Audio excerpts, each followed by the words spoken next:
जरा सोचो दोस्तों, अगर आपको एक ऐसा एग्जाम देने को कहा जाए जिसमें कोई क्वेश्चन ही ना हो तो आप उस एग्जाम को कैसे लिखोगे। कुछ ऐसा ही होता है हमारी आज की कहानी में। कहानी शुरू होती है और हम देखते हैं कि एक इंटरव्यू में सेलेक्ट हुए 8 कैंडिडेट को एक रूम में लेकर आया जाता है और सबको अलग अलग डेस्क पर बिठा दिया जाता है। उन सभी के सामने एक पेंसिल और एक पेपर होता है और हर पेपर पर कैंडिडेट और उसका नंबर लिखा होता है। इसके बाद एग्जाम का इन्विजिलेटर वहाँ पर आता है और उन्हें एग्जाम के रूल्स बताना शुरू करता है। सबसे पहले वो बताता है कि उन सभी को एक क्वेश्चन का आंसर देना होगा, जिसके बाद वो बताता है कि एग्जाम के दौरान अगर कोई कैंडिडेट उससे या गेट के पास खड़े हुए गार्ड से बात करेगा तो वो उसी वक्त डिस्क्वालीफाई हो जाएगा, और अगर किसी ने भी उनके सामने रखे हुए पेपर को खराब किया या डैमेज किया तो वो भी उसी वक्त डिस्क्वालीफाई हो जाएगा। इसके अलावा अगर कोई भी इस रूम से बाहर गया तो वो भी डिस्क्वालीफाई हो जाएगा। लास्ट में इन्विजिलेटर उनसे पूछता है कि क्या आपके मन में कोई क्वेश्चन है, पर कोई भी कैंडिडेट उसका कोई जवाब नहीं देता। इसके बाद वो इन्विजिलेटर घड़ी में 80 मिनट का टाइम सेट करता है और वहाँ से चला जाता है। अब रूम में बैठे सभी कैंडिडेट एग्जाम के क्वेश्चन को देखने के लिए जैसे ही पेपर को पलटते हैं तो वो देखते हैं कि वो पेपर पूरी तरह ब्लैंक है।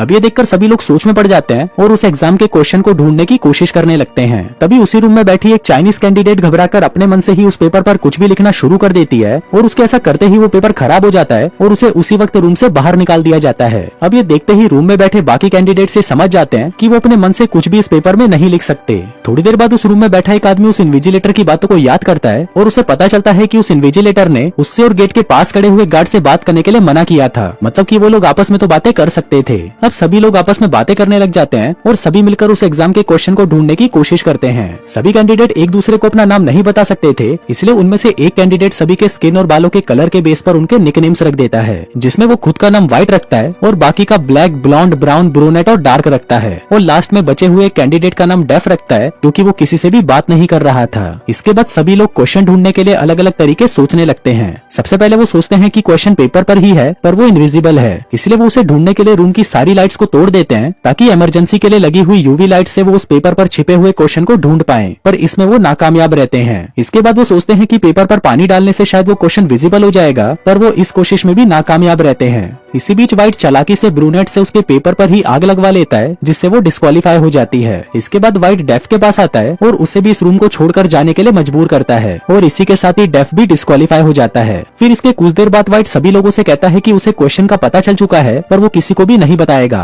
अब व्हाइट की इन बातों से ब्लैक बहुत ज्यादा चिढ़ जाता है और वो व्हाइट को मुक्का मारकर बेहोश कर देता है। फिर थोड़ी देर बाद जब व्हाइट को होश आता है तो वो सभी से रिक्वेस्ट करता है कि उसकी दवा खाने का टाइम हो गया है, इसलिए कोई उसकी पॉकेट में से दवा निकालकर उसे खिला दे। पर व्हाइट की पिछली हरकतों को देखते हुए कोई भी उस पर भरोसा नहीं करता और सभी व्हाइट को वैसे ही छोड़ देते हैं। पर तभी ब्लॉन्ड व्हाइट पर तरस खाकर उसकी मदद करने का सोचती है, लेकिन बाकी के लोग उसे ऐसा करने से रोक देते हैं। इसके बाद ब्राउन सभी का ध्यान व्हाइट से हटाने के लिए डार्क को परेशान करना शुरू कर देता है और सभी को कहता है कि डार्क को कंपनी के बारे में बहुत कुछ पता है, पर वो हमसे ये सब छुपा रही है। फिर ब्राउन डार्क से सच उगलवाने के लिए उसको टॉर्चर करने लगता है और तभी वो बताती है कि वो पहले इस कंपनी में काम किया करती थी, लेकिन वो बहुत ही नीचे लेवल पर काम करती थी, इसलिए उसे इस कंपनी के बारे में कुछ नहीं पता। अब डार्क की ये बातें सुनकर ब्राउन उसे छोड़ देता है, पर तभी सभी की नजर व्हाइट पर पड़ती है, जिसकी नाक से खून आना शुरू हो जाता है। अब ये देखकर ब्लैक सबको बताता है कि व्हाइट अपनी बीमारी के बारे में सही बोल रहा था, क्योंकि जो बीमारी व्हाइट को है वो सेम बीमारी ब्लैक की वाइफ को भी थी और टाइम पर दवा ना मिलने पर उसकी डेथ हो गई। अब ब्लैक की बात सुनकर सभी लोग व्हाइट के कपड़ों में उसकी दवाई ढूंढने लगते हैं, पर किसी को भी वो दवाई नहीं मिलती।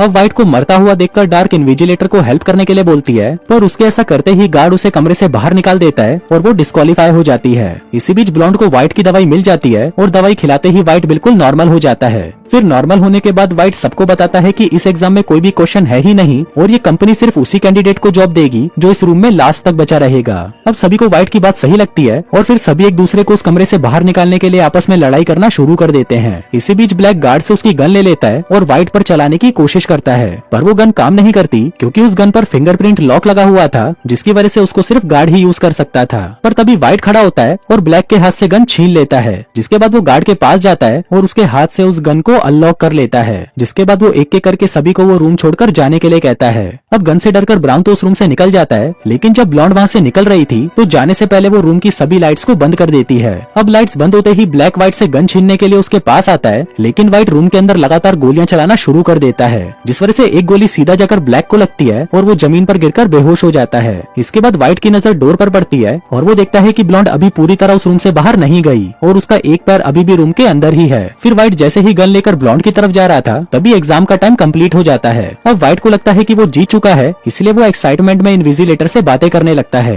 पर तभी रूम का गार्ड व्हाइट के पास आता है और उसे अपनी घड़ी से टाइम दिखाता है, जिसे देखकर उसे पता चलता है कि एग्जाम खत्म होने में अभी थोड़ा सा टाइम बाकी है। तभी हम व्यूवर्स को दिखाया जाता है कि जब सभी कैंडिडेट्स एग्जाम का क्वेश्चन ढूंढने के लिए अलग अलग तरीके खोज रहे थे, तभी डेफ ने एग्जाम की घड़ी को आगे कर दिया था। अब व्हाइट समझ जाता है कि वो डिस्क्वालीफाई हो चुका है, इसलिए वो परेशान होकर खुद को गोली मारने की कोशिश करता है, पर उस बंदूक में गोली नहीं होती और रूल ब्रेक करने की वजह से उसे रूम से बाहर निकाल दिया जाता है। अब रूम में लास्ट बची हुई ब्लॉन्ड सोचने लगती है कि वो क्वेश्चन का पता कैसे लगाए। तभी वहाँ पर उसे डेफ का चश्मा गिरा हुआ मिलता है, जिसे उठाकर वो शीशे के टुकड़े के साथ डेस्क पर रखे हुए पेपर को वापस देखती है, जिसमें उसे दिखता है कि पेपर में सिर्फ क्वेश्चन नंबर 1 लिखा हुआ है। फिर ब्लॉन्ड इन्विजिलेटर की कही हुई बातों को वापस याद करने की कोशिश करती है और तब उसे पता चलता है कि पूरे एग्जाम में इन्विजिलेटर ने उनसे सिर्फ एक ही क्वेश्चन पूछा था, जो कि एग्जाम शुरू होने से पहले था, कि क्या आपके मन में कोई भी क्वेश्चन है जिसका जवाब कहानी की शुरुआत में किसी ने नहीं दिया था। तभी वो इन्विजिलेटर ब्लॉन्ड के सामने आता है और उससे आंसर पूछता है, जिसका जवाब ब्लॉन्ड नो देती है। अब उसका ये आंसर सुनकर इन्विजिलेटर खुश हो जाता है और फिर उसे डेफ से मिलवाता है। वो बताता है कि डेफ इस कंपनी का सीईओ है और एक बहुत ही बड़ा साइंटिस्ट भी है, जिसने दुनिया को बचाने के लिए एक एंटीवायरस को डेवलप किया था।